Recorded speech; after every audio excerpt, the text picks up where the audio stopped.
For those of you that don't know me, my name is Dana Chisholm. I'm the founder of Remotely Academy. I am a remote closer by trade, and that's exactly the trade that I'll be talking to you about to you today, which is how to become a remote closer, what remote sales is, what the different roles are in remote sales. I'll specifically be talking mostly about remote closing. It is what I would say my preference is in terms of role in the remote sales universe, if you will. But I will tell you a little bit about the different roles and what my specific role is and how I do that. And that's this webinar is called How I Closed $100,000 in 1 month as a remote closer. And I'll talk about how that happens as well. So, what to expect. By the end of this webinar, you will understand exactly how you can make a full-time salary while working from anywhere in the world through remote closing, without having to do a couple of things, without having to build an online business of your own, without making daily social media content. Even though you guys see me make social media content, it is for the academy and not for my actual role. And without having any previous sales experience. And I'll talk about that as well. So a couple things that I'll go over today. I will talk about my journey, so how I transitioned from my 9 to 5 and then into becoming a remote closer. So I'll talk about my kind of career pathway. Your career pathway does not have to be the same, but I will talk about that. And then I will explain what remote closing is, what is this career path, who hires us, how much you can realistically earn. I try to be as realistic as possible. I don't want to like come on here and be those people that are like, you're going to make $1 million in your first year. Everybody's going to be rich. You're going to like make generational wealth. I will try to be like as granular and like give you the actual statistics as possible. I will also give you proven strategies. So what system I use to actually close 100K in a month. And then some next steps, whether you want to get started like on your own or if you want dedicated mentorship, I will walk through all of those. So I will just ask that if you remove any distractions around you if possible. I really think that the next 60 minutes could change your life if this is like something that you want to do.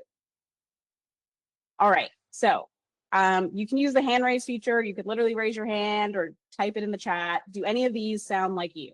I'm in a 9 to 5 job and I'm tired of being tied to it. I want to be able to set my own schedule, set my hours when I'm most productive and not rely on the traditional 9 to 5 structure. Or maybe you're someone that says, I want to work from absolutely anywhere. I dream of working from the beach. I dream of just simply working from my home or like working from the cafe down the street for me. You know, I just don't want to be tied to an office or tied to any particular commute into an office anymore. Or maybe you're someone that says, hey, I'm not the best at sales, but I feel like I learned quickly. I feel like I could excel in this particular career field, even though maybe I've never done it before, but maybe I've worked in other things that allow me to talk to people, or maybe I'm just good at talking to others, or maybe I feel I'm charismatic. If any of these sound like you, you are like me, because at one point I was literally all 3 of these things. So a little bit about my origin story. So if any of those previous 3 sounded like you, I was literally exactly where you might be right now. I was stuck in 9 to 5. I was stuck in corporate. I had started working in corporate quite early. So I started working in corporate at about 17. I was working in the finance arena. I was working in mutual funds, in wealth management and securities, on the customer/advisor side. And then I literally, and I'm not making this up, I Googled what job can I do if I like to talk? And sales was one of the industries that came up, and I knew nothing about sales. I just was like, oh, I like to talk. It said, if you like to talk, you should probably do sales. And that's when I started looking into it. And I just said, all right, bam, I want to do sales. And I decided that that was the career I wanted to do. But I had no experience. That was the tough part. And so I ended up getting into a role as an account manager in investor relations. And that is where I kind of started. Investor relations, for those of you that don't know, is a really tough gig. You are on the road constantly. I think I was traveling 200 or 300 days out of the year. And it's not like a fun type of travel. I think when you tell people you're traveling 200 days out of the year, they're like, wow, amazing. Like, where did you go? And I'm like, I'm going to like Minneapolis and staying at like the Best Western, like, it's not fun. And I'm taking like every red eye flight known to man. And then I got to be back and be in the office at 7:30, even though I took a flight at like 2 in the morning. And so I did that for about a year.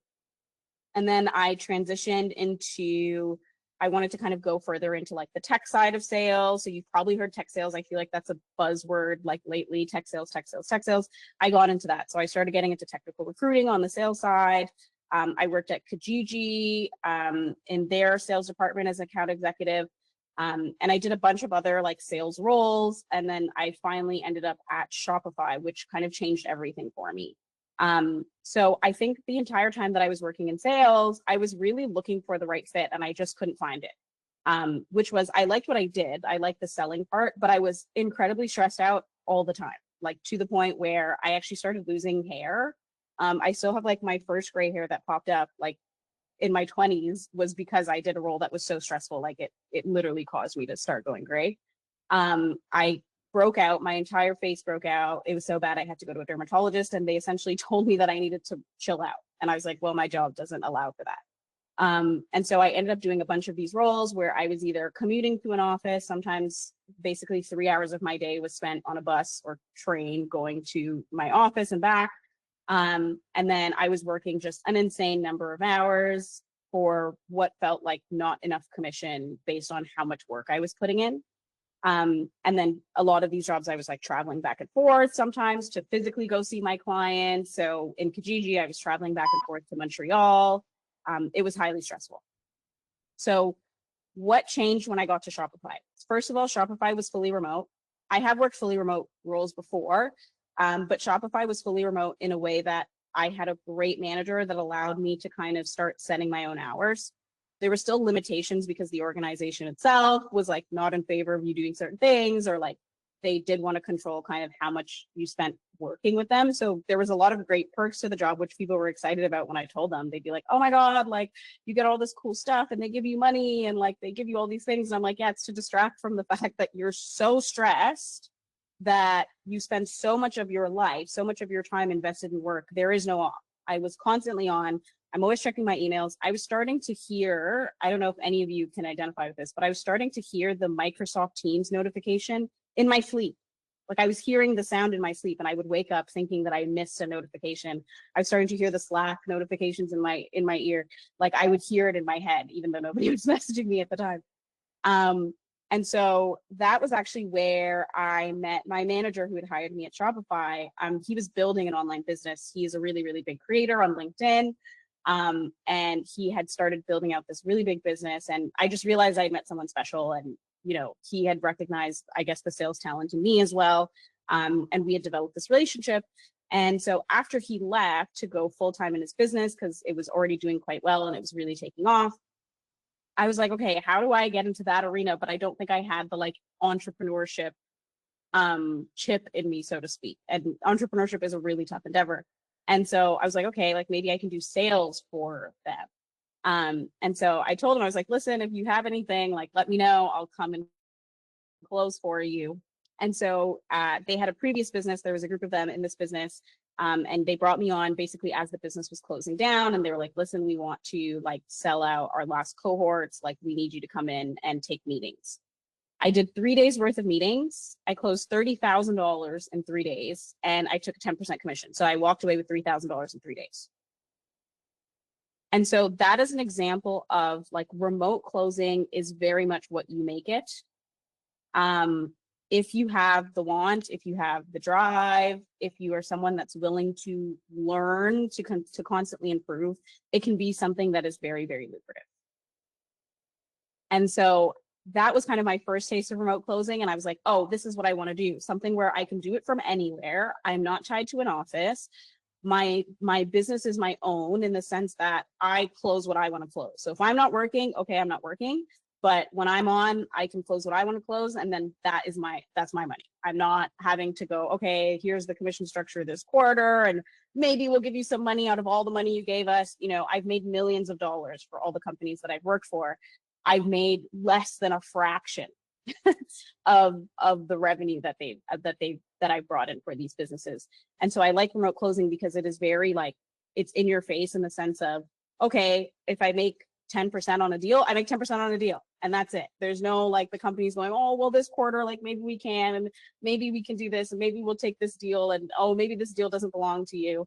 I think I literally have a video of myself like back in the day, one of my first roles where I was like in tears because I had done all this work on a deal. And then they basically said to me, because of some technicality that one of my colleagues sent them an email that they never replied to or even opened, I actually lost the deal after I did all the work.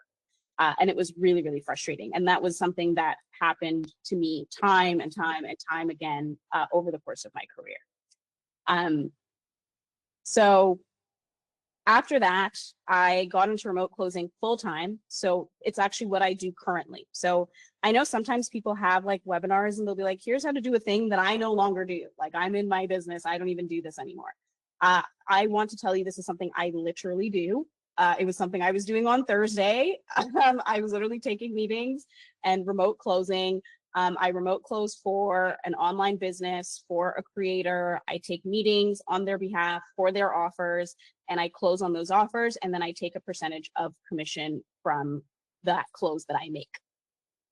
So this is something that I literally do. This is my literal job that I'm telling you guys about that I consistently and continue to do.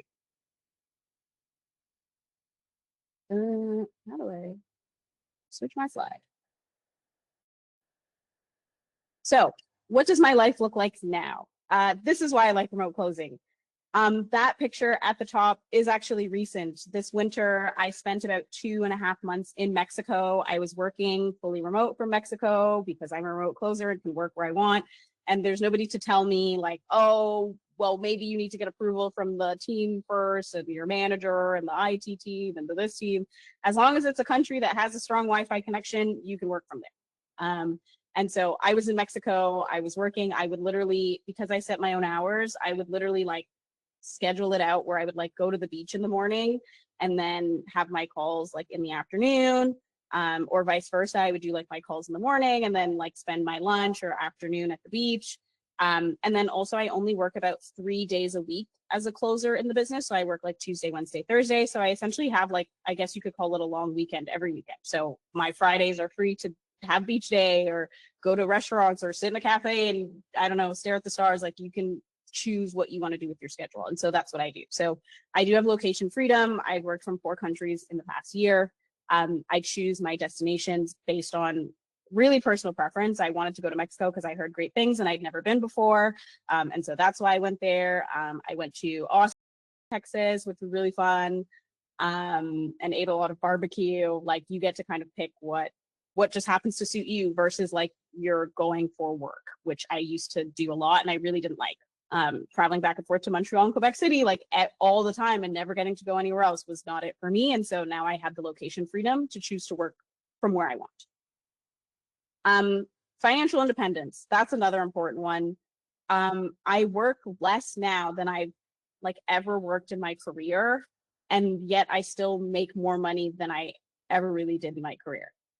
So I consistently do 10K months while working fewer hours. Like I can never recall another time in my life where I was working 3 days a week and being able to make 10K a month. I was making 10K a month working 5 days a week, working 6 days a week. I was working weekends. I was working evenings. I was taking calls at 9 p.m. I was waking up early to do one time zone and then working late to fit the other time zone because I'm in Eastern. And so I was literally working till the Pacific time, the end of Pacific time zone. I was getting up early to deal with the East Coasters. And I still wasn't making that kind of money. And so this is exactly what I mean about the commission split making much more sense for me in the sense that I know what the number is. Every call that I get on, I know exactly how much that call is worth to me because it's 10%. That's the number. And I get to work a lot less and still make more money. And I get to keep more of my money because I'm not, for those of you that are in like a metropolis, if you're in Toronto, I'm in Toronto, is my home, born and raised in Toronto. Downtown is really expensive. And so when I worked a full-time job and I was commuting downtown, sometimes if I didn't bring lunch, I'm spending $30 on a salad. I didn't even want to eat. Like I hated the salad actually, and it was $25. And then you stay after work and you're like over it and you're tired. So you're like, I don't want to cook anything. So you're like, okay, I'm just going to have something like after work. I'm going to go for after work drinks and have some food there. And then you spend more money on food that's like, okay. And so I was just spending way more money too. So it was like, even like I was making less, here, but I was also spending more because just like the whole like downtown living and you're constantly commuting. And so you're constantly just paying for things of convenience because you're tired. Like paying for Uber Eats and paying for DoorDash because I was just like, I don't have the energy to cook. I get home, I'm like, I don't want to talk to any of you. I don't want to work out. I don't want to cook. Just send me the meal and turn on the Netflix. Like I'm over it. And then of course the work-life balance. I work focus sprints of 3 to 4 days. I think I mentioned this already, followed by 3 to 4 days completely off to recharge. So for example, literally this week, I worked Tuesday, Wednesday, Thursday. That was my schedule. I took calls Tuesday, Wednesday, Thursday. And then yesterday, I actually did watch a bit of Netflix. I went for a walk and I chilled out because I don't work on Fridays. So that's really nice. Getting my Fridays back. And I absolutely hate Mondays. So I usually do not work Mondays if I can avoid it. So the Tuesday, Wednesday, Thursday schedule is like pretty ideal for me. Okay, enough about myself. What is remote closing? Remote closing is a specialized sales role. So if we start at sales at its core, sales is essentially you have a customer that wants something that you offer, whether it's a product, a service, and your job is to essentially sell that product or service to the customer. What is remote sales is it takes all of that, but it puts it virtually. So I'll give you an example. I help what I do in my remote closing offer, the business I close for. We work in business strategy. So essentially we offer business strategy coaching services to founders and to businesses to help them build or scale. And so those packages can range anywhere from like $2,000 on the very low end to $25,000 on the high end. And so I could be selling any of those within that range. I usually would say my average sale that I would make is about $7,500 is like the average offer that I would say most people end up going for. Like usually there's some people that are going to be on the 10K or 25K end of the spectrum and I sell those, but I would say the average is somewhere in the middle. And then I take a 10% commission on all of those. So remote closing is specialized in the sense that you work 100% remotely from anywhere on, with internet. So you work pretty much completely from your laptop. This is actually a picture from Mexico. I was on a balcony of my Airbnb in Mexico, and this is where I was working from and where I was closing from. You focus on my part of remote closing. So as a closer, you focus exclusively on converting pre-qualified leads into sales. So what do I mean by that? So there's different elements of closing. So there's what we call a setter. So what a setter does is like books meetings. So they'll reach out to leads and say like, hey, did you want to book a meeting to potentially see if you're fit for this service or product? That's a setter. So their job is to book into the closer's calendar. There's people that do cold outreach. You've probably heard of them being called like SDR or BDR, which stands for sales development rep or business development rep. Their job is to do cold outreach. So they might like contact like potential customers cold and say like, hey, is this something that you're interested in? And then they also function in the same way as a setter where they would ideally book that into someone's calendar. So like into a closer's calendar or into account executive's calendar. An account executive can be a 360 role, which is you do cold outreach, you set for yourself and you close, like you book meetings into your own calendar and close those meetings. Or it can be that you just have meetings booked in and then you close them. And then closer, which is my favorite, is that your job literally is the end of the sales cycle. Like it is to close. Your job is to get on a call with them. They've already been qualified. They've probably already been booked in by a setter or by a BDR. And now your job is to close that sale. So you're determining if they're a good fit for the product or service, if this is something that they need, if this is something that's within budget, and then you are getting payment from them. So in remote closing, what I would highly recommend is selling what we call high ticket offers, high ticket products or services. These are things that range from like $3,000 or $2,000 on the low end to like $50,000 plus. There's people that sell $100,000 offers, like that's straight up the price. And I'll talk about that a little bit later. But this is what we call a high ticket, where it's just like one like overarching price. So maybe it's like a $10,000 like package that someone is paying for. And then you're selling that $10,000 package and you take commission on that total that you sold. And this is where I talk about that kind of commission split. So you earn commissions. It's usually between 10 to 20% of the sale value. So for me, you negotiate this with the particular business that you are closing for or who you work for. Sometimes you can work for, some people work for multiple creators, or they work for an agency where they work for multiple creators and businesses. And that might vary. But for me, I would say like 10 to 15 is like the sweet spot. 10% is pretty fair with your like with the business that you work with. And then it can also be quite lucrative depending on the kind of offers that you're selling.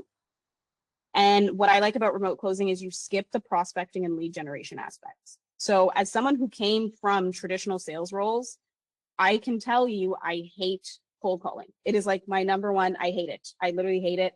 And I can say that because I did it for years. At one point, I was making between 200 to 300 calls per day in some of my roles. Per day, by the way, that's not per week.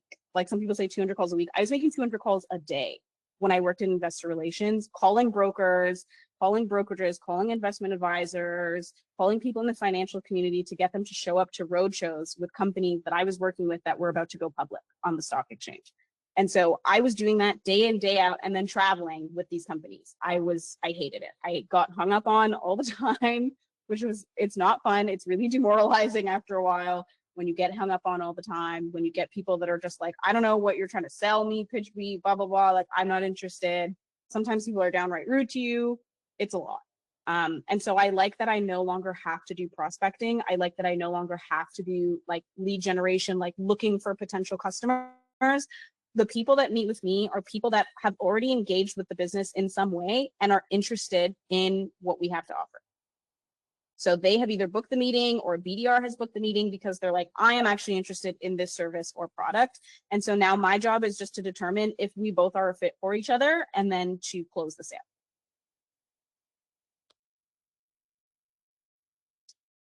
Income potential. Oh, why is this like this?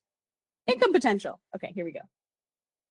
So I want to be like very upfront with people. I don't like when people come on here and are like, you're gonna make like $1 million. Like, you know, I've heard those ones. I've sat on those calls where people are like, you're gonna make $25,000 in your first month. And in the first year, I closed like $1 million and I got a white BMW and I like got to level 250 on the scale. Like, you know, I don't believe in that stuff. I am a very like practical person when it comes down to it. So I want to talk about like what you can potentially earn from beginner to someone that has like become a really elite salesperson. So if you're someone with no experience and you're just starting out, on the beginner level, you can see here, you would probably be looking at about like 3,000 plus a month, depending on how good you get at closing and if you pick the right offer. So 3,000 a month would literally be like, if you have a 10K offer that you're selling, that would be you close 3 deals in a month. So if you think you can close more than 3 deals in a month, like you can definitely make more. If you're selling an offer on the lower end, like let's say it's like a $5,000 offer or like a $2,500 offer, again, you can literally reverse engineer how much you want to make. So you could say like, okay, if I want to make, you know, $5,000 a month, how many of these $5,000 deals do I have to close to make that $5,000, right? And the answer would be 10. Like you would just close 10 deals in a month, and that would be $5,000 a month to you in income. Because if you're assuming about a 10% commission rate, that would be like $500. So I always try to assume like the lowest of everything. So then I know everything that I get after that is a bonus, right? So if I'm assuming that I'm getting 10% off everything I close, if I close a $5,000 offer, that's $500 every call that I do. Every call is worth $500. So I would say beginner, you can expect like $3,000 to $5,000. And then as you kind of, that's like when you're just starting out. Now, as you get better at closing, and a lot of it is like technique, like getting better in your skills, getting more confident on calls, you can expect that monthly income to go up. So now you're looking at about $6,000 a month in monthly income as an intermediate person. Now, if you're someone that really kind of kicks things in gear and you're like, okay, how do I constantly get better? Like that's one of the things I feel that takes people from intermediate to like advanced level reps is they don't just like sit around waiting for someone else to give them like, they're like, oh, give me more leads or give me more calls or whatever. It's like, okay, how do I up my close rate? Like that's something that I have control over. How do I get better so that each call is more likely that it's going to close? Once you start thinking of it that way, that's when you kind of get to where I am. So I would say I'm, I guess, an advanced sales rep. So that's where I'm doing about 10K a month in income. And then there's now the elite closers. I feel I haven't even reached that level yet. I'm still doing like the consistent work to get better, to close better, to up my close rate. The elite level people are doing probably 25,000 or more a month, depending on how many offers they're working, depending on how much they're working. These are things that you will get to kind of decide what works for you. I think a big thing for me, why anything over 20, like for me personally, anything over 25K is kind of like, I'm okay, is because I'm also big on work-life balance. So I feel like the 10 to 25 is like a sweet spot for me because I still only work 3 days a week. I get to travel very comfortably. And I'm like good with that because I'm just like, I'm comfortable. I get to vibe out. I have like a good amount of disposable income. And I enjoy my life immensely. So that's like the kind of sweet spot for me. But there's definitely people making way more than 25K a month. Like in remote closing, the sky is the limit, which is what I really like. It's just depending on how much you want to work, how good of a closer you are, what kind of offers you're working. And as you gain more experience, you get to work bigger and bigger offers, which is also what I really like, because then it just means every call is worth more. If you're working, if you're doing a 25K offer, you're making $2,500 every call.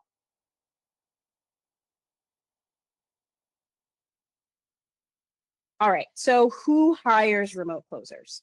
So there's actually a couple of different groups that do. Course creators, I highly recommend. The reason I highly recommend course creators is because you've probably seen them. Like if anybody has heard of like Ty Lopez or Grant Cardone or Jeremy Minor, these are all examples of people that are course creators or personalities that they themselves is the product. Like Ty Lopez is the product. Grant Cardone is the product. People like to work with them, the person. But when you get to that level, you have so many people that want to work with you. It is literally impossible to take all those meetings yourself. And also, do you want to take all those meetings yourself? Like even creators that are a little bit on the smaller side, so maybe they're not like Grant Cardone level of like known, but they're still pretty popular. You're not going to want to be taking, 30 meetings in a week or 20 meetings in a week when you also still have to run your coaching program, when you also still have to film content, when you also have to do all these other little elements of your business that you're running. And so one of the things they'll do is they will outsource or delegate that role to someone else. And that's why you hire a closer. So the closer will close your offer and will bring those people into your coaching program. And so you don't have to meet with anybody at the top of your funnel, if that makes sense. So people that sell like premium online courses and coaching programs, that's actually the arena that I exist in. I close for creators. That is just a great place because it's people that are like, I do not want to do this. Like this is a function of my business that I would like to outsource to someone else. Digital marketing agencies. So these are agencies that offer comprehensive marketing services to businesses. So there some examples, and you'll see later when I talk about what is in the guide, like there's companies that are like Net Revenue, Remote.io, like there's these like different companies basically that offer remote sales services to businesses, creators, etc. And so they also hire closers because they are now outsourcing you, the closer, to that business. And so the commission split might be a little bit lower because the agency has to take a cut, right? They have to take their cut. However, what's great is you kind of don't have to go seek out your own opportunities because they have the opportunities already and they can put you on opportunities, if that makes sense. So they could say like, hey, listen, like these people need closers. We're going to put you on their team to close for them. And you don't have to go necessarily seek the opportunities yourself. So that can be an upside. It's just that you have to recognize your commission split might be a little bit lower because, again, they have to take their cut. Real estate investment firms, they definitely, anybody that sells like investment properties, investment opportunities, not even just in real estate, but in other arenas as well, they usually tend to hire closers to close those kinds of deals. The deals are bigger, but the deal cycle is longer. So for example, for me, my call is 30 minutes. You are in with me for 30 minutes and either it's a yes or a no. I don't like to do follow-ups. That's something that I talk about as well. I hate following up with people. And so I avoid it at all costs. And so my deal cycle is literally basically reduced to like 1 30-minute call, at most a follow-up if someone really needs it, like one follow-up. With like things like where it's an investment opportunity, usually people need more time. Or if you're dealing with like a bigger business, they have more players involved. So they might have a legal team that needs to go over things. They might have to go through 2 levels of management. So that deal cycle is longer. So you might spend, 2 to 3 months working a deal, but then it can be more money. So as you could see, like you could make like $20,000 on a deal or $25,000 on a deal, but it will just take longer to close. So you have to kind of factor that in, especially when you're doing your finances, because if it's like, yeah, my bills are still coming monthly, even though this deal might take 3 months to close, right? So you have to think about those things. And then finally, a SaaS company. So for those of you who don't know what SaaS is, it stands for software as a service. So it's essentially usually digital type softwares. You guys have probably used a SaaS product and just not known. For example, I'm recording my call today on Fireflies. Fireflies is a SaaS product. It literally hops on calls with you and will record your call, and it will use its AI to give you a draft of the call, like a recap of the call afterwards and a transcript. So that's a software. And those softwares, contrary to the engineer's belief, as someone who's worked for engineers that create great products, a great product does not mean that the product will sell itself. If nobody knows about how great your product is, it won't sell. And so that's where closers come in. Their job is to sell the software to the relevant people. So that might be selling it to a company. So there's companies that buy Fireflies. Some companies that I've worked with have Fireflies or have Salesforce or any of those different softwares. Or sometimes it might be an individual. So you might be calling me up or having a meeting with me and saying, hey, Dana, do you need Fireflies to record your business meetings? And I'm like, actually, now that I think about it, yes, I do. And then you're selling to me, the individual. So definitely selling software is great.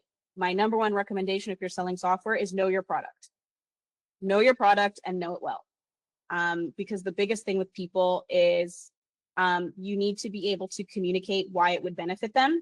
And you can't do that if you don't know what the software does really well. Like if they say, hey, I need something that can do this and this and this, you need to know if your product can match those needs. So with software, I would always say know your product super well, but you can sell like enterprise solutions, which are a bit more lucrative because you're selling to an entire business, which will obviously bring you more, especially if it's by user. Or if you're selling to an individual, again, you would still be making a percentage on that. It just might be lower because it's not a business, but that range really ranges anywhere from like 10K to like $100,000, depending on if you're selling to at the enterprise level or if you're selling to just an individual, like just individuals with the software.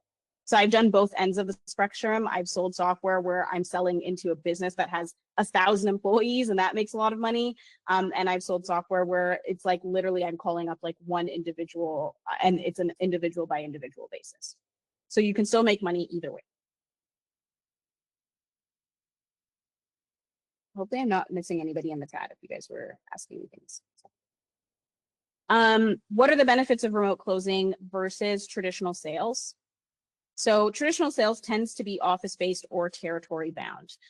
So office-based, you guys know this is just commuting into an office, whether that's 3 days a week. I know there's hybrid situations now where people go into office 2 or 3 days a week, or maybe you're in 5 days a week now. A lot of companies have been doing what they call RTO or return to office, which is telling people, hey, we know that you were remote because of the pandemic, and then we were hybrid. We actually want you to come back to going in 5 days a week. And I know that can be tough because I have so many colleagues that during the pandemic, when they realized their jobs could be fully remote, they went and bought a house. But now their house is 2 hours from their office. And so it's not feasible for them to return to office anymore. And companies are saying, well, tough, like figure it out or you don't have a job here anymore. So that's the office-based. Territory bound is usually when you're assigned a particular territory. So when I worked at Kijiji, my territory was Quebec. That's why I was being flown back and forth to Montreal and Quebec City all the time because I worked the Quebec market, even though I was based in Toronto. And so the thing with that's limiting is I'm stuck in Quebec. Like all I'm doing, all the travel I'm doing, everybody was so excited. Oh, you're traveling all the time. I'm like, yeah, I'm traveling to the same 2 cities over and over and over again. And it's for work. So I can't really enjoy myself when I'm there because I'm constantly going to meet with our clients. I'm constantly going to meet with our buyers. Like I'm always on the clock. There's no breaking. It's usually fixed hours. So usually they tell you what you work. It's maybe 9 to 5, or sometimes it's 8 to 5. I've worked at jobs where they told me if I was not in the office by 7:30, I was late, even though I wasn't getting paid until 8:30. So usually they set the hours for you and they tell you these are the hours you're expected to do. And sometimes you're expected to do more than that. So even though your hours are 9 to 5, because you're in sales, if they say, hey, this client wants to meet at 6 o'clock, you don't really get a say in the matter. And you have to like meet with your client at 6 o'clock and you end up working even longer hours. Whereas in remote closing, it's usually a flexible schedule. So I only work probably about 20 to 30 hours a week in remote closing. I told you guys already, I work about 3 days a week. Tuesday, Wednesday, Thursday is my preferred schedule, is when I tend to work. And I also set hours in the sense that if there's a time, even if it's on a Wednesday when I'm on the clock, if there's a time when I need to do something, I have a doctor's appointment, I want to take a long lunch, I want to go to Pilates, these are all reasonings that I've time blocked my calendar. I just block up my calendar. I just go, okay, yeah, from 2 to 4, I don't want to take any calls on Wednesday. So I will just block out 2 to 4 and go do the thing that I was doing. I don't have to ask anybody. I don't have to call anybody up and say, hey, like I have a doctor's appointment. Is it okay if I literally will just block out my calendar, and then they know not to book in my calendar during that time period so that I can go to my doctor's appointment and be in peace. In terms of salary, usually the salary structure in a traditional sales role is what we call base plus commission. So usually you get a base salary. I would say on average, if you're like going into an entry level like account executive position, you're usually looking at like a base split of like $45,000 to $50,000 base, and then the commission would be like 45 to 50,000. So you can anywhere from like 80 to 120. I want to be like, I'm trying to be as realistic as I can be here. 80 to 120 in terms of like your full salary, but it's what we call OTE. So OTE stands for on target expectation. Which means that if you did everything right, you would make $80,000. So if they say 80,000 OTE, that's like if you hit 100% of your target every quarter for the whole year, then you would make $80,000. But again, that depends on the role. Sometimes that's not realistic. And one of the things that I always used to tell people when I was helping people get into traditional sales roles was like, you need to ask about attainment. Like, how often are people hitting that target number? Because people would tell you, oh, like 100. I had people come to me with roles and be like, $300,000 OTE. And you hear that number and you go, amazing. Until you realize it's like 150,000 of that is in commission. And that is given that you hit 100% of target every quarter. And then you get into the role and you find out that the product's not selling and that nobody on the team is hitting 100%. And then you realize that whole commission number they told you is not real. And so that's kind of the base plus commission structure in traditional sales that I'm not really a fan of, because I've been burned too many times. Also, they just do everything they can not to help you not hit target, if that makes sense. So like you'll close everything and they'll be like, well, this one doesn't count because of this random reason, or this one doesn't count because you didn't log it in time. These are all things I've heard from my friends that still work in traditional sales. They can take a deal from you for like the most like abstract of reasons. What I like about remote closing, higher commission percentage, and it's very straightforward. It is like, okay, I get on this call. If I close this call, I'm getting 10% of the money. If I do not close this call, I get nothing. And that's it. And that's the structure. Every call. It's very consistent. I love it. I don't have to think about it. I don't have to constantly the numbers in my head about where I'm at. Yes, Tamara, this is being recorded. So you can always watch the call recording after. Base time spent prospecting and lead gen. Again, I think I mentioned this earlier in the call. I hate prospecting. I hate cold calling. I hate it. I hate all of it. And I spent a good deal of my roles in traditional sales cold calling, even in roles where they told me that I wasn't cold calling. And it was very, very frustrating because I would get to a role and I would specifically ask in the interview process, like, hey, I'm not a fan of cold calling. I'm a really great closer. I just don't want to do like the hunting aspect anymore. And they'd be like, yeah, like we have BDRs for that. We have a team that will book into your calendar. You don't have to worry about it. And then you get into the role and like the fall, like within a month, they'd be like, so funny story, our BDRs aren't doing a good enough job. So we're going to need you guys to jump in and help out. And we're going to need you to make 200 calls a week. And 200 calls a week, if you're a BDR, that's your whole job. So it's like, okay, yeah, I could make 40 to 50 calls a day because that's all I do all day. If I have 10 meetings in a day and I'm supposed to somehow in between that make 50 calls, like cold calls where I'm getting hung up on, oh, I hated it. It was like the worst feeling in the world, like feeling bamboozled that you suddenly had to do all this cold calling when you thought you were just being brought in as a closer. The great thing about remote closing is pre-qualified leads. They come into your calendar. You show up, either the meeting is a close or it's not a close, and that's the end of it. Traditional sales, something that does not get talked about enough. Limited tax advantages.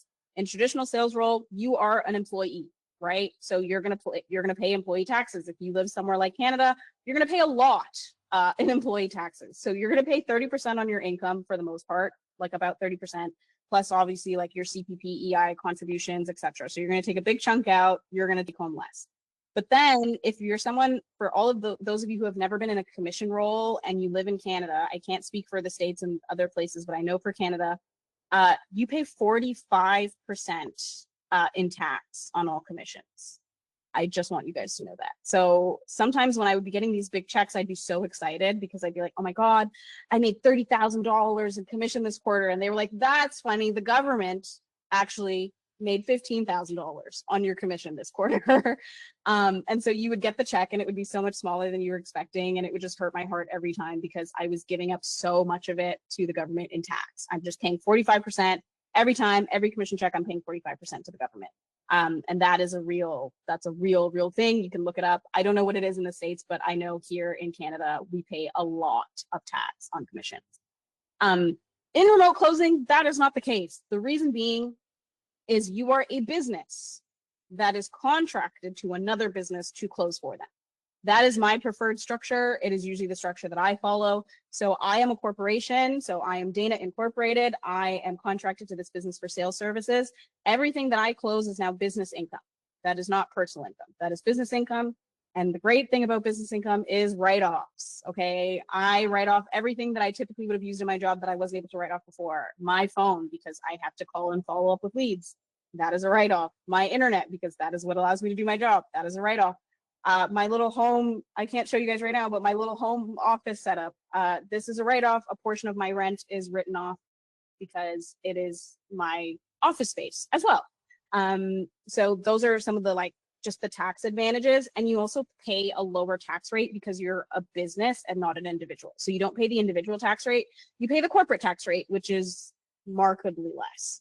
Like instead of 30% and 45%, you're looking like 8 to 12% in taxes. So you get to keep way more of your money. Like it's not just about how much money you make, it's also about how much money you keep. And so you get to keep a lot more money, and you're also only paying taxes on everything after your expenses. So after your, what you've written off for rent, and after what you've written off for your phone, and after what you've written off for your internet, and after what you've written off for like meetings and things like that, then you only pay tax on that. So you get to keep a lot more of your money. And then when it comes to like actually generating the income ceiling due to territory or quota.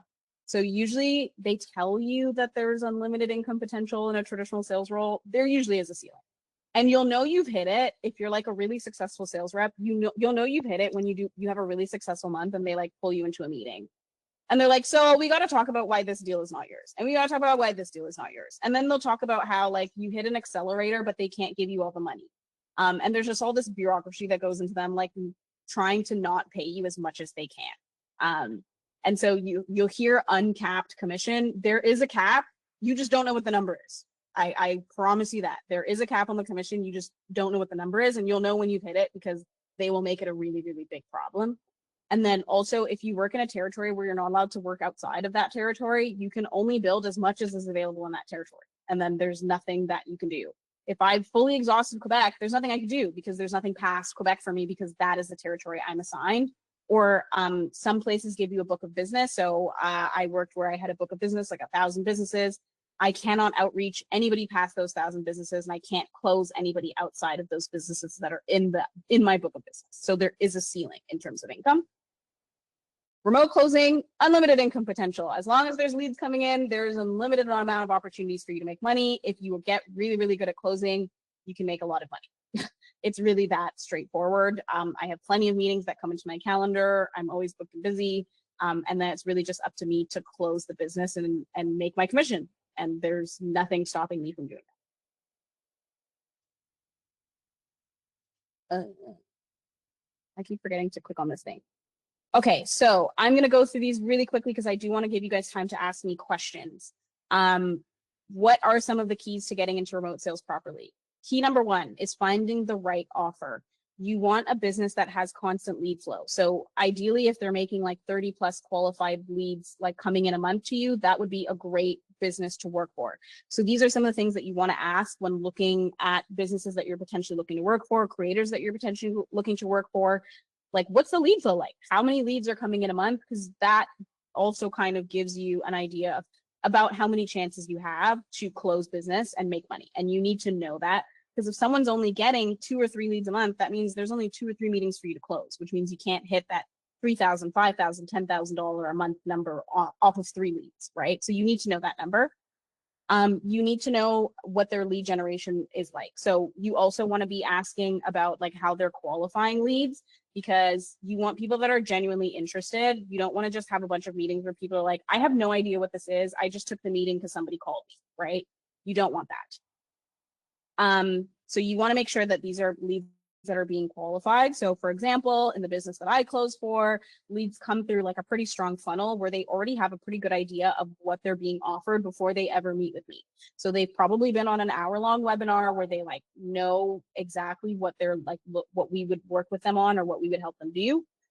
They have like literally applied. So we're like testing for fit. Like, are you in the geographical location that we're looking for? Is this something that you would have the investment for?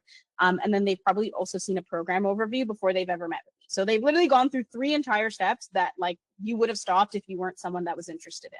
So by the time you come to me, you're already interested. And now my job is to determine fit and answer questions that you may have. And then of course, get the close.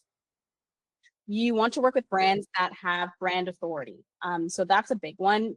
This is easy because you can look it up, which I really like. You want to work with brands that are a bit more established.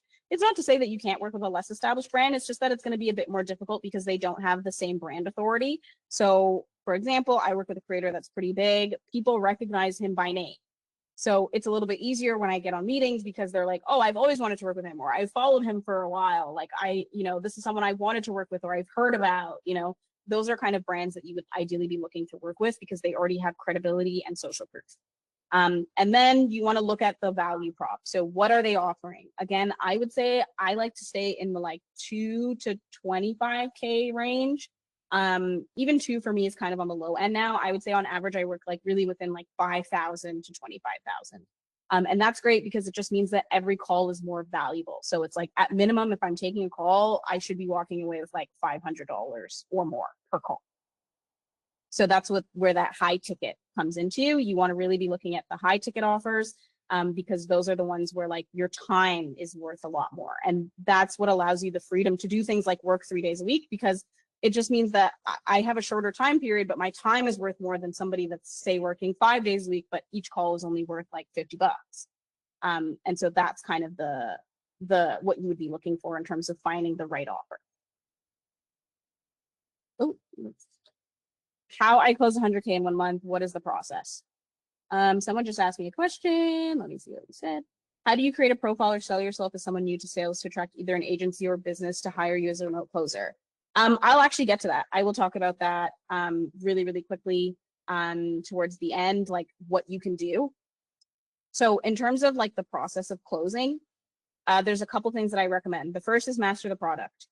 You need to become a product expert of what you're selling. Whether it's the person, you need to know what they're like, what they offer, what they're about. Why do people like them? Like, know that. If it's a software, you need to know the software really well. You need to like look at it almost as if you're the customer. So something that I like to do is anytime we change anything in our sales process, I actually go through the sales process myself as if I were a client, because I need to know what they're seeing. Like, I'm going to watch the webinar. I want to know what they're hearing. I want to know what they went through, what they filled out on their application, what they saw in the program overview. I need to know those things because then I know what their mindset is when they come into a meeting with me. Because it's like, okay, I've been where you are. I literally walk through it step by step as if I were you. So now my conversation with you will make more sense because I understand where you're at. So know the product super well. Build and refine scripts. One of the things that I feel salespeople do that keeps them broke is not having a script. Do not wing it. I don't care how great of a speaker that you are. I don't care. Do not wing it. You need to have a script and you need to follow the script. Build out a script, learn your frameworks, learn what works. And then once you do, keep your script. And then you can tweak pieces of your script as you like do meetings when you find that there might be a better way to close something. but do not try to wing it. Like that's what gets you all tied up in like the wrong situations, what has people like coming up with all these objections, and what leads to you not being able to close because you're kind of lost as well. You need to be able to lead the call, and to lead and control the call with confidence, you need to know where this call is going. And it is much easier to do that if you have like steps in your mind of exactly where you should be at every point in the call and where you're at in your script. So definitely build out and refine a script. Review your calls. You need to go back and review your calls so that you know how you're tracking. Like, how are you doing? What could have went differently on a call that you lost? Look at calls that you were successful. What went right? What did you do right? Why that call closed? And constantly like giving yourself that like feedback loop will help you improve, and it will up your close rate. So one of the things that has always helped me is going back and reviewing my calls. I review calls that I didn't do so well, or the ones that like didn't close and I don't understand why they didn't close. I go back and look at them and go, okay, what could I have done differently? At what point did I lose the person? You get to like look at it from a bird's eye view. And then the calls you did really well, you go, okay, what did I do really well here? Where did we connect on? Like what caused them to close on here? So review your calls and then close live and collect. Mastering the art of closing on the first call will save you so much just energy and time. I mentioned at the beginning that I hate doing follow-ups. I hate doing follow-ups. I literally sometimes tell people that on the call. I'll be like, I'm not going to call you. I will not send you a follow-up email. Like, if you're serious, you will want this now. Like, we've already talked through everything. I've answered every question that you possibly need. Like, I will not call you. And this might be a little controversial. Like, some people are like big onto follow-ups. They'll do email follow-ups and they'll call the person the next day and they'll set up the next call. I personally avoid doing that. I will only do it if it's someone that's really serious and they have a genuine reason for why they can't do it on the first call. But I would prefer, if possible, majority of my calls close in one call. I am a big fan of the one call close. It saves you time, it saves you energy. And usually people that need like endless follow-ups are not serious people to begin with. And they will do exactly that in the program or service that you put them in. Like I promise you, if they're a headache in the sales call, they will be a headache to the business. And you kind of don't want those people anyway. And then you also want to take payment immediately to prevent deal slippage. So one of the things I'll tell you about sales is people will lie to you all the time. They will tell you that they need to ask their friends, wives, neighbors, dogs, sister. They will tell you that they have the payment, they just need to get back to you in 30 minutes and that you will never hear from them again. So you want to ideally be closing and taking payment at the same time to avoid all of the useless excuses that you will get that will not make you any money. So that's the process. In terms of results, my real results. So you can actually see this is like my revenue dashboard.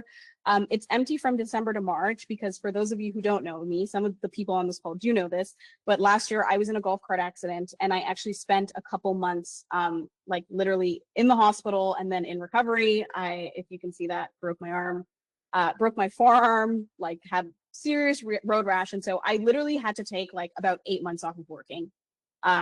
Or something like that, like 6 or 7 months off of working. And so I literally didn't work until probably about like April. So you can see that I like just was like December to March was a write-off. And then you can see I came in April, $100,000. Came in May, $150,000. And then June, I like took like all this time off and didn't really work. But that's exactly my example of like, I went from like doing nothing all month, like I spent those months in recovery doing nothing and then came in and just started closing. And so it's not that like you can obviously be gradual and like gradually making more money, but it's also just like a mindset thing as well, in the sense of like if you come in and say like I'm gonna close this, like you're gonna hit that number if you're really committed to closing. And so you can see these are like the results from my like record-breaking months, if you will. I have about a 32% close rate. So don't ever think like close rates are usually somewhere around like 10 to 20, if you're really good, 30. So a lot of people will be like, oh my God, like I lost like most of my deals. You're going to lose most of your deals and you're still going to make money. Most people think that you have to come in and close 100% of your deals. You will, statistically speaking, lose more deals than you close. However, when you deal with a high ticket offer, you're going to make more money per close. So it doesn't matter that you're losing most of your deals.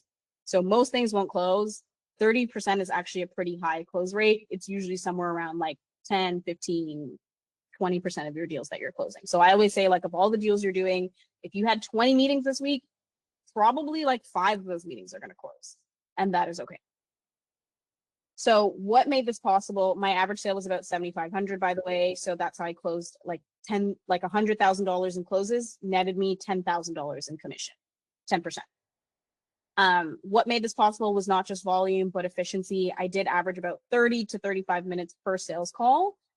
So like I said, I'm usually taking them in 30-minute increments. I try to close within 30 minutes or less. Sometimes it's a little bit over if you're like taking payment, and that might take a little time. It's like 35, 40 minutes, but you want to keep it to that.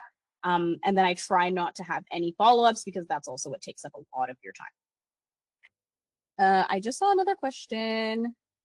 How often are the creators running their offer? Are these evergreen or do they do periodic launches? It depends on who the creator is. So some of them do have evergreen. Some of them have a mix of evergreen and periodic. So where I work, we have a mix of evergreen and periodic. We have a webinar that runs evergreen. So for those of you wondering what evergreen is, it just means it's like an automated webinar that will run like every week, or like they could run it every day. It just depends on the cadence that they have. So then that would bring in consistent meetings, because people will like literally, you've probably hit an ad and they were like, oh, the webinar's starting. You sign up for the webinar. It's like the same day. It's usually not live. It's usually like what we call an evergreen webinar that just runs all the time. And then from there, you might book a meeting, and then those meetings come in consistently. Other creators do what Cheetah is talking about, which is periodic launches. So they'll say like, okay, I'm going to have a live event on Sunday. And then they don't have another live event until like 3 weeks later. And so you just get periodic bursts of business. So it really depends on the creator. You can always ask that when you are meeting with potential businesses that you're working with, like what is their structure? How often do leads come in? What does that look like? I like a combination of both. I don't mind having like big pushes and then lulls. So like sometimes we've done that where we did like periodic launches. So it was like I was really busy for like 2 weeks, and then for 2 weeks I got to chill out because I didn't have as many meetings. And so I like that structure, but it really just depends on the business.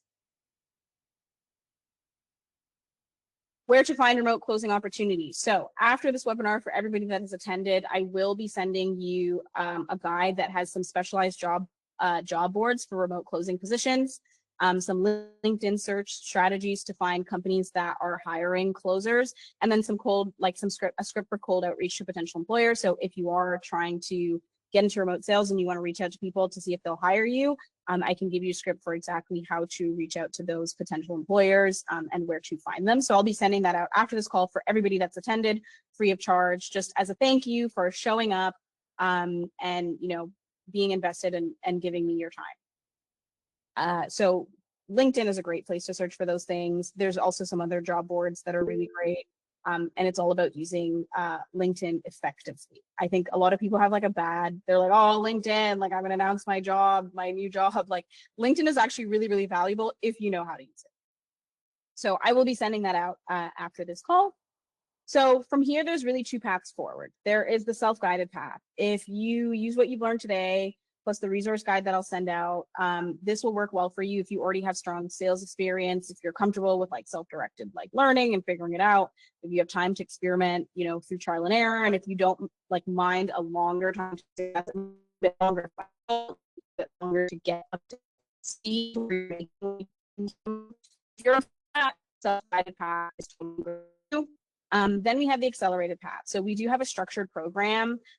You could basically be earning like 4 to 5 figures monthly. And I mean that in the most realistic sense of the word by September. This is ideal for you if you want like a step-by-step system, if you want direct feedback on your calls and your techniques, if you want access to established opportunities, and if you want to shorten the learning curve. Like the biggest thing when it comes to making money in sales is the learning curve. It's like you have to like learn how to do it, and that might take time if you don't have someone that can walk you through and practice with you and do things like that. So that's why we basically created our structured program. So step 2 is Remotely Academy. It is a 6-week program that's designed to transform you into a high-performing remote closer that is capable of earning 10K plus monthly from anywhere in the world. This focuses exclusively on the unique skills for remote closing of high-ticket offers. So I told you there's different roles in sales. There's setting, there's BDRs, there's SDRs. I focus on the end of the sales funnel, which is remote closing. So this is just closing those high-ticket offers that come in. By September, you would ideally be a fully independent remote closer, and you would be generating significant commission income. So what is included in the 6 weeks training? It is 6 weeks of intensive training. You will get access to 2 live group calls weekly. This is where we're going to do things like get all of our foundations down for selling, get your like scripting down, get your closing techniques down, your objection handling techniques down, and you'll also get to practice live with us. You will also have comprehensive modules on all aspects of remote closing. So all the things that you would need to be a successful remote closer, there's different aspects besides just asking for the sell. We will talk about all the different things in your sales process.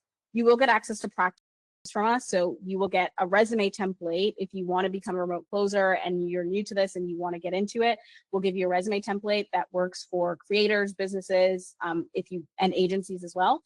We'll give you proven closing scripts that apply to various industries. So I told you again, don't wing it. So that's why we'll give you some closing scripts that will help you like get up to speed and start closing better, faster. And then we'll also give you training on essential tools. So there's a variety of tools that tend to be like widespread through the industry. So things like HubSpot, GHL, et cetera, will walk you through how to use all of those tools so that you come on well-versed and nobody has to kind of train you up on that when you join a business or creator. You'll also get access to real world practice from us. So mock call sessions with like detailed feedback. We're going to give you feedback we want you to practice. One of the biggest things with sales is you need to practice. Like you have to get good and confident, and you can't just wait to practice on the call because that's how you bomb the call and lose the money. So you'll be able to practice with us. You will get call reviews with expert closers. So not just myself, other closers that are really, really great in our field. And we will also prepare you for interviews for remote closing roles. So how to also close your interview, which is the first step before getting the job. And then you'll also get access to community support. So you'll be in a private community of fellow closers. You get to network with program graduates, and you'll also get lifetime access to any of our course updates, given that this is like the first big cohort that I'm running. So I want you guys to be able to like stay in communication with each other, because one of the things about remote closing is you get to live a lifestyle that not a lot of other people live. And so you'll notice that when you're like not busy, your friends are at work. Like I spend Mondays and Fridays and I'm like, oh my God, I want to like go do things with my friends. They're at work, they're at their job. And so it was helpful that I started to meet other people that were like me, that were remote people that could meet up on a Friday at 2 p.m, or that could, hang out and go to Mexico for 3 months. Like it's helpful to have a community of people that are like you, because then you get to like enjoy that free time that you have that maybe your friends might not be able to spend with you because they're literally clocked in.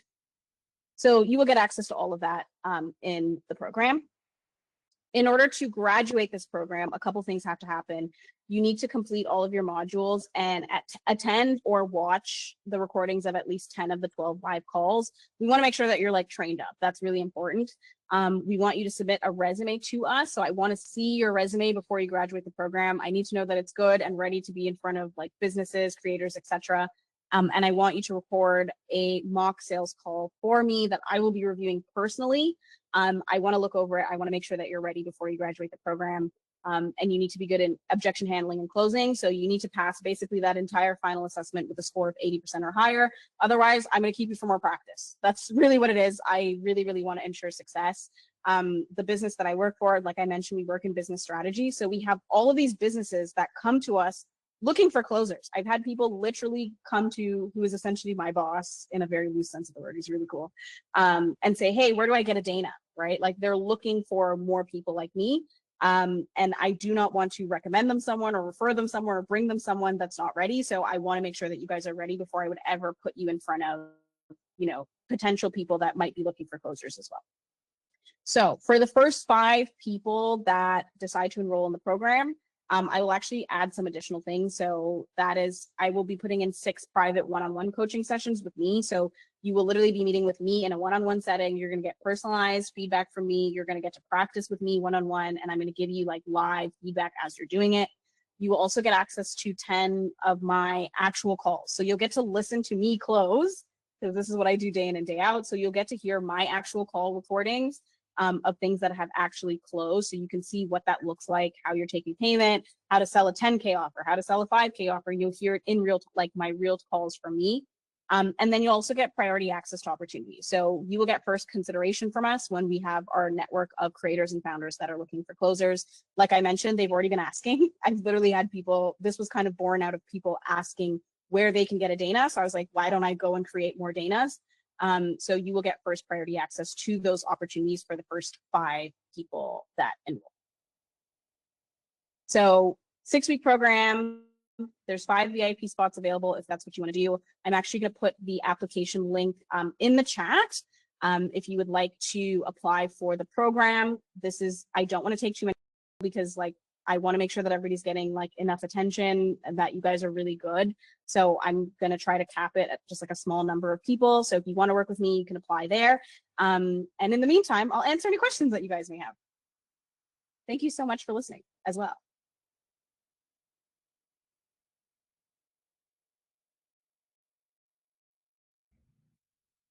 Sorry, Dana, is the link to apply already in the messages? No, I'm going to pop it in here right now.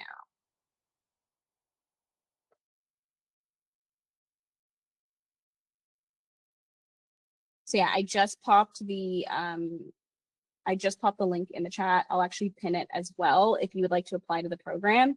In the meantime, if you guys do have any questions, I want to stay on for a couple minutes. I know I kind of went over time, but please let me know if you have any questions about remote sales, about this closing process, about this is a career path, how to get into it, etc. I'm happy to answer any of those. Oh, thank you, Tito. Is this something that someone can do alongside a 9-to-5? I would say the answer to that is it depends. It depends on how much flexibility you have, and it depends on the nature of like when they need you. Because for example, most 9-to-5s are Monday to Friday. As you can see, my schedule is Tuesday to Thursday. That might be a little bit difficult if you have to be at your 9-to-5, especially if you have to be in an office. I'm not saying it's impossible. I'm just saying it would be a bit difficult to do. Unless you find someone that lets you just close in the evenings. Like if you say, hey, like I'm willing to work a different time zone, like I'll close evenings, I'll close weekends, like you can do that for a bit until you feel comfortable. Like you're like, okay, this is generating enough income. I want to quit my job. Okay, cool. Then you can quit. So I would say it would be difficult, but not impossible. Any other questions? Yeah, I don't know. That's a good question. I just think, yeah, it would just depend on schedule, really. You would have to like work out that schedule with the business or creator that you're working with or that you would want to work with. So I think even in the interview process, you'd almost have to kind of say like, hey, are you open to me working like evenings and weekends? Like I'll close for you on Saturday, Sunday. And I did that at the beginning, actually. Sometimes I would close on like Saturdays and Sundays. Like I would have a schedule of 10 to 3 on Saturday, Sundays, and I would take meetings then. But that's also just because I liked money and I wanted to make as much of it. And then after a while, I was like, okay, I want lifestyle. So then I switched. Dana, can I ask a quick question before you get to Yes. the chat? First of all, thanks for the presentation. My question is, if you find someone and they're offering their, like the 10%, is that like a hard minimum? Like, do you think that's like the most appropriate? Or what if your employer is offering 5% for your commission? I would say I would push for 10. I would put 10 as the minimum. I feel like 10 is just the most realistic. Like it's fair to both of you. Like it's fair to the employer or the business, and then it's fair to you, the closer. I would say I probably would not opt for anything less than 10 unless it's like an agency where it's like you're split, where they're like, we're going to literally give you the opportunities and put you on the opportunities if you're willing to accept like a lower commission split. That is the only time I would say below 10, but I would say usually 10 is pretty standard. Like 10 is like pretty fair to everybody. If you get 20, that's great, but I would say like 20 is like it's like a nice to have, not like what the standard is. I would say the standard is usually about 10. Okay. And sorry, you just mentioned opportunities, or if they put you on to opportunities. Can you just clarify that? Yeah, so if you work with like an agency, so there's a bunch of them. There's ones like net revenue, and like you probably like you may after this call you'll probably see like I guess like ads on it, because I feel like that's like my phone is listening to me and it'll start sending me those. But you'll see they'll like hire closers. Their job as an agency is they basically, you are the product and they outsource you, the closer, to businesses that need remote closers. And so those ones will have a lower commission split because the agency also takes a cut. So they'll charge the business owner like whatever their price is, like if it's 15%, and then they may take 5 and you take 10. Like that might be the structure, but it's usually just a bit lower because they also have to take their cut. Gotcha. Okay, thank you. No problem. In the chat, someone said, as an SDR who's 6 months into the role, do you feel I am prepared for remote closing? Yes, if you're motivated. I think the big thing is what I've learned is I think a lot of people think sales is like something you should do if you're a good talker. I would actually argue people that talk less would be better for sales. Sales attracts yappers. I'm a yapper, and I feel it attracts a lot of us yappers because we're like, oh my God, we get to talk. But I think the thing about sales that actually makes you most successful is if you're a better listener than you are a talker. And so I would say it's more so about being able to learn a skill set. And it's one of the rare career paths where you don't really need like a particular educational background to do it. Like, I'll give you an example. I am a college dropout, guys. I never finished my bachelor's degree. It's not that I'm advising anybody to do that, but it's just that was what happened to me. I found out way too late that I had ADHD. And one thing about ADHDers is you will struggle in post-secondary if you don't know that you have it. And so I dropped out, but I still was able to build a career, never having completed my post-secondary. So you don't need a particular educational background or work background. It's more so, are you willing to learn the skills and then consistently improve? That's what, like, where the money making comes in, is like, if you continually get better. So there's people that just get stuck at one income level, and it's because they just never did anything beyond learning the initial skills. And then they just like do that over and over, and they never get any better because they never like try to review the things that they've done to see where they could do better. So hopefully that answers the question. It's really a great field for like almost anybody. You just have to be like willing to get in front of people, which can be I'll admit, a little daunting sometimes. And you just have to be willing to learn the skill set and consistently improve on your skill set as well. Any other questions?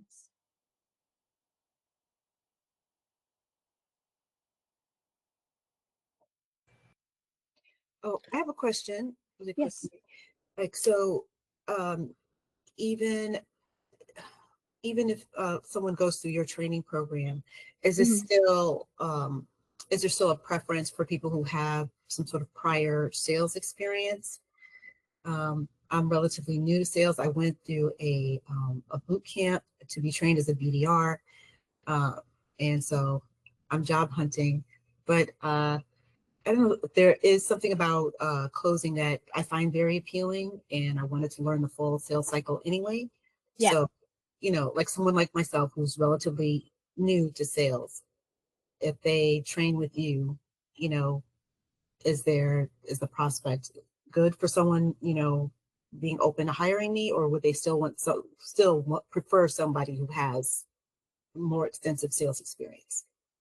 I would say sales experience definitely helps. It doesn't hurt, right? It's great if someone has done sales roles before.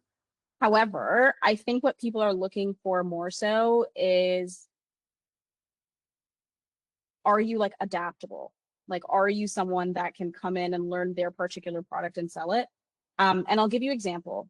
So at one of the businesses I worked at, we hired like a sales director. And she had a lot of sales experience, like a lot. She worked enterprise, like she had closed like $20 million deals. The problem was she was not a great fit for individual selling. It's a different sell. It's not the same thing. It's not the same as enterprise. Enterprise is very formal. There's like a process. You have a legal team, you have decision makers, and it's a very, very different sell than selling to an individual and convincing them to take $10,000 of their personal funds and give it to you. Very different. And so she came in and was trying to sell the offer, and she really, really struggled because she had all this prior training in doing enterprise sales. And so that was actually an instance where it did not help to have the prior sales experience. And anybody that has had to sell their own offer, which is why I like working with creators so much, is they recognize that it's not the same sell as if you were working at a business. And so they are much more open to dealing with people that have less sales experience, but that have gone through sales training and are really adaptable. And so that's what I would say is the big difference when you get into like individual sales or SaaS sales, is people are much more open to hearing you out if you don't have sales experience. And also the interview process matters a lot. So I would say for you, Christine, it would be getting really good at interviewing. Because one of the things that helped me get into my career early on was just, I was really good at convincing people to give me jobs I had no qualifications for. Like absolutely none. My very first role, they were looking for a graduate student who was like doing a finance and like an MBA. I had just graduated high school and I had never worked a job. And I think they were just so like, why would you even apply here? That they took it anyway out of curiosity, and then you aced the interview. And I did the same thing when I wanted to go into sales. I was like, I want to be an account executive. And typically the traditional career path is to be a BDR first. You become a sales development rep, or you become a business development rep, and then you become an AE. And I was like, well, I don't want to do that. I want to skip straight to being an AE. And people told me I was insane. They were like, you need to be more realistic. My first role out the gate was an AE. And that was, again, I had no sales experience. And I just came and was like, this is why I think you should give me the job. And I've done that at every point in my career. You'd be surprised, a little audacity goes a long way. Like, I think people are just so surprised that someone would even do that they're like, okay. And then if you're really good at like getting people to hear you out and closing the interview, which is important, closing on the interview is also a sales call. So you need to close that person. Then there's no reason why you can't get a sales role with no sales experience. I've done it over and over again. I've helped colleagues do it. There's no reason you can't. Hopefully that answered your question, Christine. Thanks. And someone asked, how long do I need before I start for someone who is self-training? You can start right away. I think it's just coming down to like, you need to make sure that you learn the concepts appropriately. So the one thing with self-training is there's no one really there to like give you the script or like walk you through like how to close a call. So you kind of have to do a lot of research on your own. Some authors that I really like are Brian Tracy. He's a really good author. He makes like sales books. I started out there when I started in my sales career. I think he has one called, let me find the name. The Psychology of Selling. I really like that one. That was one of the first books like I did when I was learning about selling. So it's really going to come down to like you doing a lot of self-study and practicing. So if you're self-training, you're going to have to get really good at talking to yourself in the mirror. And I mean that in the most serious of ways. Like, it's going to feel corny to you, but it's the only way you get better is by repetition. And one of the biggest reasons why people don't do well on a sales call is because they don't come in confident. And if you don't come in confident, the person on the other end feels that way too. And then you've lost control of the call from out the gate.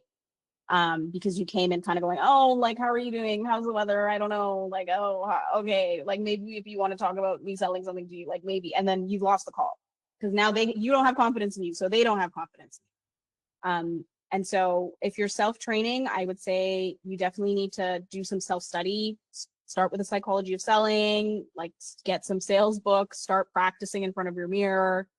So that if you do ace an interview and you get a role, you need to come in strong. Because the one thing about remote closing that I want to be realistic about is that like people want results, right? Like, obviously it's realistic. Nobody's going to be like, oh, you should be closing 100% of your calls. Like, again, 30% is like a really good close rate. It's just more so they want to know that you're actually closing and bringing in revenue to the business. Otherwise, it's kind of like, why are you here? And it's not a traditional work environment where people are like, hey, like, let's put you on a performance plan. Like, the person might just be like, hey, this isn't working out, right? And so you need to kind of come in strong when you're going into these kinds of roles. Hopefully that answered your question, Tegra. Sorry, I just had a quick question. Yeah. My question's in regards with the tax aspect you talked about. Yes. In your program, are you teaching? So you said you got incorporated. Was there like, did you do that with an accountant, or is that something that the program's gonna give someone, or how did you go about that? And just curious about the writing So, off. 'Cause, yeah. It's something I'm happy to talk about in the program. It's not the focus, Right. but it is something I'm happy to talk about. The only reason it's not the focus is because I have people from various like geographies, and it's like, I can't speak to what you would do as an American business owner, or I can't speak to what you would do if you're in the UK, right? I only know as a Canadian business owner. But what I would say is I would always seek advice. Like, get a bookkeeper. If you get a bookkeeper will save your life because they just know all the things and keep receipts of everything.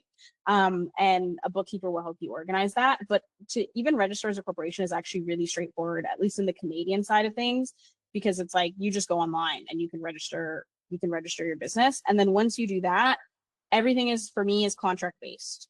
So I believe in contracts, like put the language in the contract.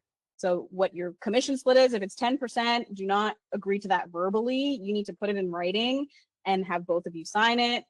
Sometimes the business will send you the contract and you can review that.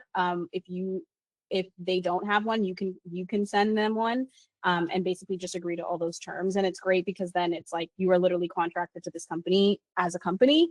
And then that's how you get all those tax advantages, because it's like, oh, these are like invoices basically that the client is paying me.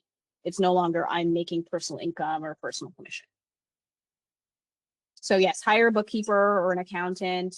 Yeah, I got a bookkeeper. And there's also like there's companies that do this kind of like business strategy, like small business tax strategy. And that will really, really help you because it will save you a lot on your tax bill. Like there's just so many things I did not know that I had to get someone that is in that field to know. I knew nothing about taxes. I was just like, what do I do? And they were like, okay, here's all the things you need to do. So yeah, seek advice, seek professional tax advice. Okay, yeah, that answers. Thank you. Any other questions? I just have about like 6 minutes left here, and then I'll thank you guys for sticking it out this long. I know I've well past my hour, but I wanted to make sure that I answered anybody's questions. Oh, thank you, Rafaela. Thank you for coming. If there's any other questions about getting into remote sales or about the process itself, there was one thing that I wanted to talk about because someone was asking me if they have no sales experience. I cannot stress enough, like if you don't have sales experience, this is absolutely something you can do. I really like it as a first career. I wish this was my first career and not like the product of like after like 6 or 7 years of doing sales. But what I realized was the sell is completely different. Like it's not really the same. I worked a lot of enterprise roles where I was selling to like companies, and like it's just it's a different skill set. So really me having the skill set that I did in sales, like while it was helpful because there were some things that were the same or similar, I really could have like learned it from scratch without ever having a previous sales career, and it would not really have made that much of a difference in my mind, because the sell is different. I'm now selling more to individuals, and it's a very, very different sell than when I was selling to companies where I had a legal team and all these different layers of bureaucracy to go through. So you can absolutely learn this if you're someone that did not come from a sales background.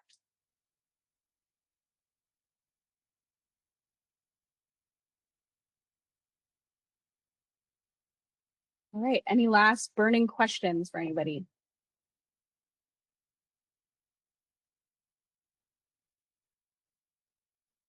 Oh, thank you.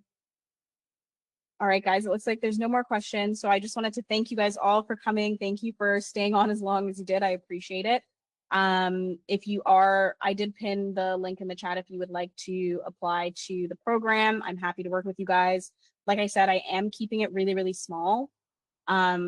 This is my first cohort, if you will. So I want to make sure that everybody's getting like the best possible start. And is prepared to go out into the world of remote closing and actually secure a really good role. So I'm highly committed to keeping it small. Like that is like, I've been very adamant about that. And I'm bringing on just like some great people from the world of remote closing. I'm actually bringing on as a guest in our program, like who runs the business that I remote close for, and who works with the other founders that are looking for remote closers. So I really want to make sure that I'm delivering the most possible value for you guys as possible. And I want you to be like super duper prepared when you go into remote closing. I want you like to go in and just kill it. So happy to have you guys. Thank you so much. Do I plan on doing more workshops in the future? Maybe. I think depending on what kind of like questions I've gotten from these ones, I might do more, and like see what I can kind of give, I guess, a little bit more insight on. I think I talked a little bit more about the career path instead of like the nuts and bolts this time around. So I might do a little bit more on like closing itself and what the sales process looks like. But that really just depends on the kind of feedback from this call. And I saw someone earlier ask, can you close deals on the weekend? Yes, you can. It just depends on who you work with and if you want to do that. So I did that at the beginning. I was closing on weekends. Again, I did it because I liked money, and I was just like, I'm going to close everything all the time, every day. Like I was like, I'll work 7 days a week, and then after a while I was like, okay, like I actually do want the work-life balance. And I realized that I could have both. I could have the income and I could also have the work-life balance. And that's the path I've chosen now, which is 3 days a week. Do not try to locate me on a Monday. I'm not there. I won't even answer your email actually on a Monday because I don't want to. And I really like that I get to do that now. Whereas obviously in previous roles, it was very like, they'd be like, why weren't you available at 11:59 p.m. at night outside of working hours to answer this person's obscure email? And I found that very, very frustrating as someone who's a little bit of a free spirit, and corporate was not the most fun place for me, unfortunately. So I like that I get to make those kinds of decisions now about what my life looks like. I'm literally planning where I'm going to spend this winter. I'm thinking Brazil, maybe Mexico again, like somewhere in South America, somewhere with a beach. And I like that I get to make those decisions and not worry about, is my boss going to approve me going somewhere else? And that happened even when I was working remote. Like the last 3 years of my traditional sales career, I was fully remote and I took less vacation than I did when I was getting like my standard 15 days a year. I would have unlimited PTO, which was a trap. I'll just tell you that right now. Any company that tells you you have unlimited PTO, first of all, no, you don't. And second of all, you're going to take even less vacation than when they give you a set number of days. That is what ends up consistently happening. I had unlimited PTO. I think I took 1 week of vacation, if that. And I was stressed the entire week that I took a vacation. So, yeah, I do like that I just have more freedom, more flexibility to make my own choices now, which I really appreciate. Thank you guys. Oh, thank you so much. So yes, thank you so much. I really appreciate all of you. Have a great, great day. And I really hope to have more of you in remote sales. I'd love to see it. All right.